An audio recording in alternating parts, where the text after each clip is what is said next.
बिस्मिल्लाहिर्रहमानिर्रहीम। शुरू अल्लाह के नाम से जो बड़ा मेहरबान और निहायत रहम करने वाला है। अस्सलाम वालेकुम। दोस्तों, पुराने वक्तों में किसी गांव में एक आदमी रहता था जिसके 4 बेटे थे और उसने एक घोड़ा भी पाल रखा था। जब वो आदमी मर गया तो उसके बेटों ने आपस में मशवरा किया कि घोड़े को काट कर उनमें से हर कोई घोड़े का एक एक पाँव ले ले। लेकिन इख्तलाफ ये था कि बाकी जिस्म को किस तरह बांटा जाए, क्योंकि वो चारों बेवकूफ़ थे। इसी असना में एक शख्स का वहाँ से गुजर हुआ। उसने उनसे पूछा, भाइयों, आप में किस बात पर इख्तलाफ है, मुझे बताओ, हो सकता है मैं तुम्हारी कोई मदद कर सकूं। उन भाइयों में से एक बोला कि इस घोड़े को हम बराबर किस तरह बांटें। उस शख्स ने कहा, इस घोड़े को फरोख्त करके रकम आपस में बांट लो। चारों भाई इस बात पर रजामंद हो गए और घोड़े को बेचने के लिए रवाना हो गए। सफर के दौरान एक जंगल में रात हो गई। चारों भाई दिन भर के थके हुए थे। लेटते ही उन्हें नींद आ गई। जब वो गहरी नींद सोए हुए थे तो रात के किसी पहर एक चोर वहां आ निकला। उसने देखा कि चारों आदमी बेखबर लेटे खराटे भर रहे हैं। वो आहिस्ता से घोड़े की तरफ बढ़ा। उसने घोड़े की रस्सी खोली और आहिस्ता से घोड़े को भगाकर वहां से ले गया। थोड़ी देर बाद उनमें से एक भाई की आंख खुली तो उसने देखा कि घोड़ा वहां से गायब है। जल्दी से उसने दूसरे भाइयों को भी जगाया और बताया कि हमारा घोड़ा चोरी हो गया है। एक भाई ने अंगड़ाई लेते हुए कहा, सो जाओ, रमजान खान ले गया होगा, सुबह उससे ले लेंगे। सुबह चारों उठकर रवाना हो गए। रास्ते में उन्होंने एक ऊंट के पाँव के निशानात देखे तो उन चारों भाइयों में से एक कहने लगा, ये ऊंट के पाँव के निशानात हैं। उनमें से दूसरा भाई बोला, ये किसी नर ऊंट के निशानात हैं। तीसरे भाई ने कहा, ये ऊंट तो एक आंख से अंधा भी लगता है। फिर वो आगे बढ़ गए। अभी कुछ दूर ही गए होंगे कि उन्होंने देखा कि एक शख्स परेशान हालत में आ रहा है। उसने उनसे पूछा, भाई, आप लोगों ने यहाँ कोई ऊंट तो नहीं देखा? तो उनमें से एक ने कहा, नर ऊंट। दूसरे ने कहा, एक आंख से अंधा भी था। तीसरे ने कहा, महार को तोड़ कर निकल भागा था। उस शख्स ने कहा, हाँ बिल्कुल, तुम सब ठीक कहते हो, बताओ ऊंट कहाँ देखा है? तो इस बार वो सब एक ज़बान होकर बोले, हमने ऊंट को तो नहीं देखा, तुम आगे जाकर ढूंढो। उस आदमी ने कहा, भाइयों, तुम्हारे पास ऊंट के मुतल्लिक किस कदर मालूमात हैं और फिर भी तुम इनकार कर रहे हो। भला ये क्या बात हुई? हो ना हो तुम ही ने मेरे ऊंट को चोरी किया है। चलो बादशाह के हजूर चलो, वही इस बारे में फैसला करेंगे। चारों भाई और 5वां ऊंट का मालिक बादशाह के दरबार की तरफ रवाना हो गए। रास्ते में उन्हें एक इंसान के पाँव के निशानात नजर आए। चारों भाइयों में से एक ने कहा, ये औरत के पाँव के निशानात हैं। दूसरे ने कहा, ये घर से नाराज होकर निकली है। तीसरे ने कहा, भाई, ये औरत तो हामला भी लगती है। बातें करते हुए जब ये आगे बढ़े तो एक और शख्स से मुलाकात हुई। उसने उनसे पूछा, भाइयों, रास्ते में तुम लोगों ने किसी औरत को तो नहीं देखा? एक भाई ने कहा, शायद नाराज होकर घर से निकली थी। वो शख्स बोला, हाँ। दूसरे भाई ने कहा, मेरे ख्याल से हामला भी थी। वो शख्स बोला, हाँ दुरुस्त कहा। तीसरे भाई ने कहा कि ईशा के वक्त बाहर गई है। उस शख्स ने कहा, हाँ बिल्कुल ठीक। फिर चारों भाई एक जुबान होकर बोले, हमने तो नहीं देखा, जाकर कहीं और तलाश करो। वो शख्स बोला, तुम्हारी बात पर मैं कैसे यकीन करूं, जबकि पहले तुम लोगों ने उसके मुतल्लिक बिल्कुल सही कहा और अब कह रहे हो कि हमें इसके बारे में नहीं पता। वो औरत यकीनन तुम लोगों के पास है। उन्होंने कहा, अगर तुम्हें हम लोगों पर शक है तो हमारे साथ तुम भी बादशाह के पास चलो कि वो इसके बारे में कोई फैसला करे। चुनाचा वो शख्स उनके साथ चल पड़ा। चलते चलते वो एक शहर में पहुंच गए। एक गली में उन्होंने एक शख्स से पूछा कि भाई, रमजान खान का घर कहाँ है? उसी वक्त एक घर से एक शख्स निकला और बोला, रमजान खान मैं हूँ, कहो क्या बात है? उन्होंने कहा, कल रात तुम हमारे घोड़े को ले गए थे, वो हमें वापस कर दो। वो शख्स बोला, तुम लोग पागल हो, अहमक हो, भला मैं कैसे तुम्हारा घोड़ा ले गया? उन्होंने कहा कि अगर तुम्हें इस बात पर इनकार है तो चलो बादशाह के पास चलो, वो ही फैसला करेंगे। अब ये सारे बादशाह के दरबार में पहुंच गए। बादशाह ने पूछा, तुम लोग क्यों आए हो, क्या बात है? उन्होंने कहा कि हम इंसाफ के लिए आपके पास आए हैं। फिर उन्होंने बादशाह को सारी बातें बारी बारी बताई। ऊंट के मालिक ने कहा, जनाब, इन लोगों ने पहले मेरे गुमशुदा ऊंट के मुतालिक सब मालूमात दुरुस्त बताई और फिर कहते हैं कि हमने उसे नहीं देखा। मेरे ऊंट को चुराने वाले यकीनन यही चारों हैं, मुझे इंसाफ चाहिए।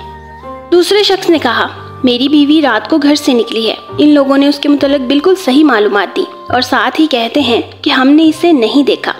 मेरी बीवी को अगवा करने वाले यही चारों हैं और कोई नहीं। बादशाह ने उन चारों से पूछा, तुम क्या कहना चाहते हो? उन्होंने जवाब दिया, हजूर हमारी बात पहले ध्यान से सुन ले। रात को रमजान खान ने हमारा घोड़ा चुरा लिया है। रमजान खान बोला, आलीजा मुझे इसके मुतालिक बिल्कुल मालूम नहीं, मुझे तो ये लोग नाहक पकड़ लाए हैं। बादशाह ने उनसे पूछा, जिस वक्त रमजान खान घोड़ा चोरी करके ले जा रहा था तुम में से किसी ने इसको देखा? उन्होंने कहा, हजूर हम में से किसी ने इसको नहीं देखा। फिर बादशाह ने कहा, जब तुमने उसको देखा ही नहीं तो क्यों उसको मोर्दे इल्जाम ठहरा रहे हो? और ये जो दूसरे तुम लोगों को अपने मुकदमों में मोर्दे इल्जाम ठहरा रहे हैं, इसकी सफाई में भी तुम कुछ कहना चाहते हो? उन चारों बेवकूफ़ों भाइयों ने कहा, हजूर ये लोग हम पर तोहमत लगा रहे हैं, हम मुजरिम नहीं हैं। दरअसल हम इल्मे गैब जानते हैं, हमें सब कुछ इस इल्म के ज़रिए मालूम होता है। बादशाह ने कहा, मैं तुम्हारा इम्तिहान लेना चाहता हूँ कि वाकई तुम लोग इल्मे गैब जानते हो या नहीं। उसके लिए किसी एक चीज़ के अंदर दूसरी चीज़ छुपा कर रखूँगा। अगर तुम लोगों ने ठीक ठीक बता दिया तो मैं समझूंगा कि वाकई तुम इल्मे गैब जानते हो और बेकसूर हो। फिर बादशाह ने एक अनार मंगवाया और उसे संदूक में बंद करके उनसे पूछा, बताओ कि संदूक के अंदर क्या चीज़ है? वो एक दूसरे का मुंह तकने लगे। सबसे बड़े भाई ने कहा कि कोई गोल गोल सी चीज़ है। दूसरे भाई ने कहा, इसके सर पर कोई गेंदनुमा चीज़ है। तीसरे ने कहा, इसके बीच में दाने दाने से हैं। चौथे ने कहा कि कह क्यों नहीं देते कि संदूक के अंदर अनार है। अब बादशाह को यकीन हो गया कि वो सच कहते हैं और गैब का इल्म जानते हैं। चुनाचा उसने रमजान खान से कहा कि इनका घोड़ा वापस कर दो या उसकी कीमत अदा कर दो, और दूसरों से कहा कि तुम जाकर अपना ऊँट और अपनी बीवी तलाश करो, क्योंकि ये लोग वाकई गैब का इल्म जानते हैं। रमजान खान से घोड़े की कीमत वसूल करके उन चारों ने उस रकम से भेड़ बकरियां खरीदी और अपने गांव की तरफ रवाना हुए।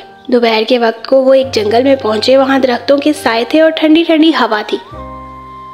ये लोग थक कर चूर हो गए थे, इसलिए वहीं बेखबर होकर सो गए। थोड़ी देर बाद एक भाई की आंख खुली तो देखा कि एक छोटा भेड़ का बच्चा छोटे से दरख्त पर चढ़ा हुआ है और भेड़ें जुगाली कर रही हैं। उसने अपने भाइयों से कहा कि चुपके से उठना। उन्होंने पूछा, क्यों भाई? तो उसने कहा कि बकरियां डंडे तोड़ रही हैं और भेड़ें हमें मारने के लिए आपस में सुलह मशवरा कर रही हैं। चारों भाई वहां से भाग निकले और भेड़ बकरियों को उन्होंने वहीं पर छोड़ दिया। एक बकरी का बच्चा उनके पीछे पीछे भागने लगा तो एक भाई ने पत्थर उठाकर उसे दे मारा और कहने लगा, भाइयों एक को तो मैंने मार दिया है, अब जितनी जल्दी हो सके यहाँ से भाग निकलो।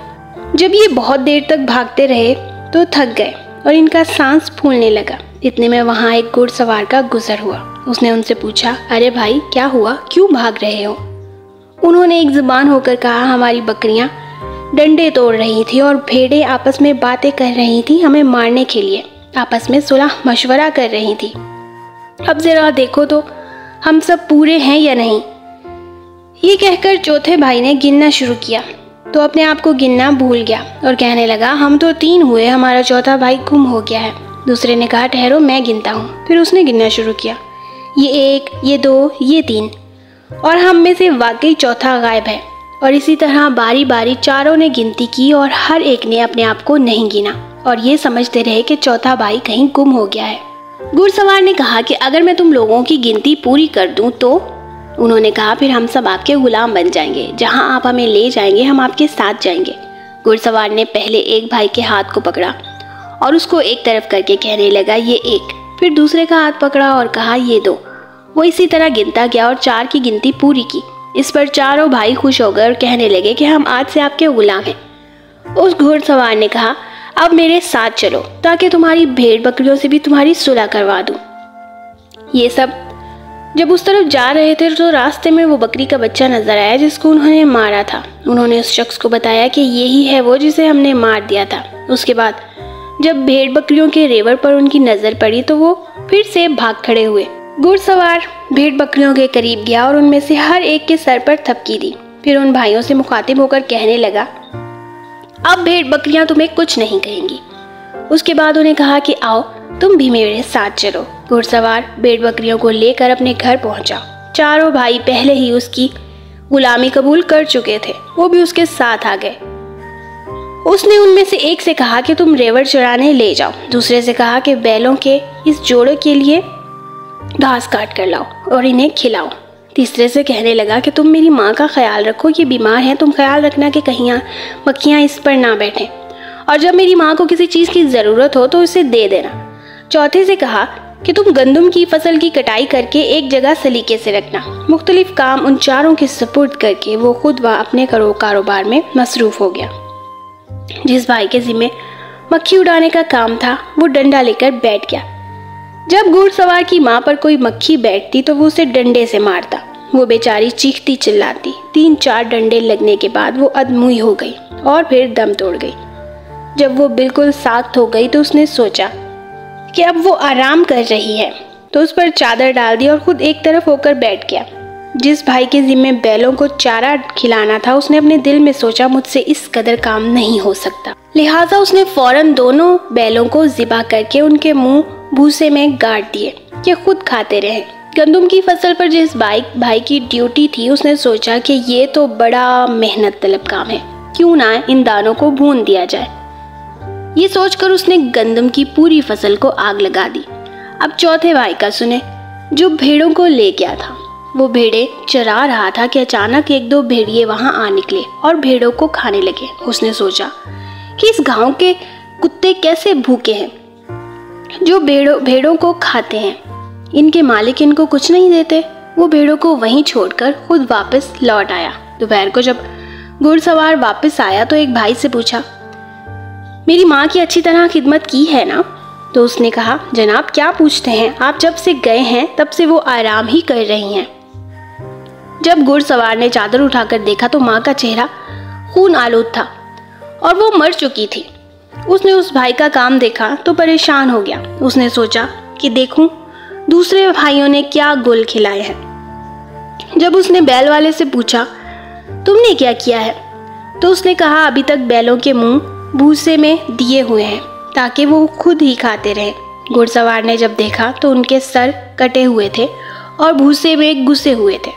उसके बाद उसने फसल वाले से पूछा, क्या तुमने फसल की कटाई कर दी? तो उसने खुशी खुशी बताया कि मुझे ख्याल आया आपकी माँ बूढ़ी है, भला रोटियां कहाँ पका सकेगी, तो मैंने गंदम को भून लिया है। जब घुड़सवार ने देखा तो गंदम की पूरी फसल को जला हुआ पाया। चौथे से पूछा कि भेड़ बकरियां कहाँ हैं? तो उसने जवाब दिया, इस शहर के कुत्ते बेहद भूखे हैं, आज तक ऐसे भूखे कुत्ते मैंने नहीं देखे। वो आकर बकरियों को खाने लगे हैं। मैंने उन पर तरस खाया और उन्हें ऐसा करने से नहीं रोका। घुड़सवार ने सबकी बातें सुनी तो अपना सर पीट लिया और फिर चारों को तलब करके उनसे कहने लगा, तुम लोगों ने मुझे इस कदर नुकसान पहुंचाया है कि मेरी आइंदा नस्लें भी याद रखेंगी। तुम लोगों ने मेरी माँ को मार डाला और मेरे कारोबार को तबाह कर दिया। खैर तुम हो ही बेवकूफ़, मैं तुम्हें मुआफ़ करता हूँ। तुम ऐसा करो कि बेलचा लेकर कब्रिस्तान चले जाओ और वहाँ एक ऐसी कब्र तैयार करो जिसकी लंबाई कान बराबर हो। चारों भाई कब्र खोदने के लिए कब्रिस्तान रवाना हो गए। कब्र बनाना शुरू की तो एक ने अपना कान वहाँ रखा और बोला, ये कब्र तो बड़ी बन गई है। गर्ज ये कि बाकी भाई भी कान रखने लगे और इसी तरह कहते गए कि कब्र कान से बड़ी बन गई है। उन्होंने सोचा कि घुड़सवार पहले ही बिगड़ा हुआ है, अगर कब्र बड़ी बन गई तो वो और ज़्यादा बिगड़ जाएगा। ये सोचकर वो वापस घर पहुंचे तो घुड़सवार बड़ा हैरान हुआ कि ये लोग इस कदर जल्दी वापस आ गए। उसने उनसे पूछा कि तुमने कब्र भी खोदी है या ऐसे ही वापस आ गए? तो उन्होंने कहा, जनाब ये कोई मुश्किल काम तो नहीं था, हम तो कब्र खोद आए हैं। घुड़सवार ने कहा, इसमें तो बहुत वक्त लगता है, मालूम नहीं तुम लोगों ने इतनी जल्दी कब्र कैसे खोद ली। फिर वो बोला, चलो मुझे दिखाओ। जब कब्रिस्तान में पहुंचे तो कब्र ढूंढने लगे मगर अब जगह नजर नहीं आ रही थी। जब अपनी दांत में वो कब्र खोद गए थे वो जगह क्या नजर आती, जबकि एक ही तो गेंती उन्होंने मारी थी। अगर कब्र खोदी होती तो उसकी मट्टी यकीनन दूर से ही नजर आ जाती। कब्र ढूंढते ढूंढते काफी वक्त लग गया। आखिरकार उन्हें वो जगह मिल गई। तब उन्होंने उस शख्स से कहा, जनाब आइए, ये रही कब्र। घुड़सवार ने जब देखा तो कहा, तुम लोगों ने तो कमाल कर दिया, इसमें इंसान की लाश भला कहाँ आ सकती है, ये तो मुट्ठी भर कब्र है। फिर बोला, तुम लोग जाओ, जाकर मेरी माँ की लाश ले आओ, मैं खुद उसके लिए कब्र तैयार करूंगा। वो चारों गए और उसकी माँ की लाश को चारपाई पर डालकर दौड़ते दौड़ते कब्रिस्तान की तरफ आए, मगर रास्ते में मुर्दा माँ चारपाई से कहीं गिर गई। कब्रिस्तान पहुंचकर जब उन्होंने चारपाई रखी तो एक दूसरे का मुंह देखने लगे। घुड़सवार बोला, लाश ले आए हो? उन्होंने जवाब दिया, जनाब हम लाश ला रहे थे, लेकिन रास्ते में वो कहीं भाग गई। क्योंकि अब हम यहाँ पहुँच गए तो हमने देखा कि चारपाई खाली पड़ी है। घुड़सवार बोला, ये कैसे मुमकिन है कि मुर्दा भाग जाए? वो गुस्से में बोला, जाओ और मेरी माँ को जिस तरह मुमकिन हो सके ढूंढ कर लाओ, वरना उसकी जगह तुम्हें यहाँ जिंदा गाड़ दूंगा। वो मुर्दा लाश ढूंढने निकले तो रास्ते में एक बुढ़िया नजर आई जो लकड़ियाँ इकट्ठी कर रही थी। उन्होंने उससे कहा कि तुम यहाँ लकड़ियाँ इकट्ठी कर रही हो, उधर तुम्हारा बेटा हमें जमीन में गाड़ने की बातें कर रहा है, चलो हमारे साथ। चारों ने उस बुढ़िया को जबरदस्ती पकड़कर चारपाई पर डाला और कब्रिस्तान की तरफ रवाना हो गए। वो बूढ़ी औरत चीखती चिल्लाती रही, मगर उन्होंने उसकी एक ना सुनी। जब कब्रिस्तान पहुंचे तो घुड़सवार से कहने लगे, ये लो अपनी माँ, अब इसको संभालो, हम तो मुफ्त में ही बदनाम हो रहे हैं। ये तो अभी भी नहीं आ रही थी, हम इसे जबरदस्ती पकड़ कर लाए हैं। घुड़सवार ने जब बुढ़िया को देखा तो उससे माफी मांगी और ये कहकर उसे घर जाने की इजाजत दे दी कि इन लोगों ने मेरी मुर्दा माँ को कहीं गिरा दिया है और उसकी जगह तुम्हें उठा कर ले आए। उसके बाद वो खुद अपनी माँ की तलाश में गया और उसकी लाश को कहीं से ढूंढ कर लाया। वो शख्स इन चारों बेवकूफ़ों से बहुत तंग आ गया था, इसलिए उसने उनको धक्के मार मार कर घर से निकाल दिया और खुद सुख का सांस लिया। जी तो दोस्तों, उम्मीद करती हूँ आज की स्टोरी को भी आपने बहुत एंजॉय किया होगा। स्टोरी पसंद आई हो तो वीडियो को लाइक ज़रूर करें और अपने चाहने वालों के साथ शेयर भी ज़रूर करें। और इन फ्यूचर में भी इस तरह की स्टोरीज सुनने के लिए मेरे चैनल ज़रीन स्टोरीज को सब्सक्राइब ज़रूर कर लें और साथ लगे बेल आइकन को लाजमी प्रेस करें ताकि इन फ्यूचर में हर नई आने वाली वीडियो का नोटिफिकेशन आपको बर वक्त मौसूल हो और आपसे मेरी कोई भी वीडियो मिस ना हो। जज़ाकल्लाह।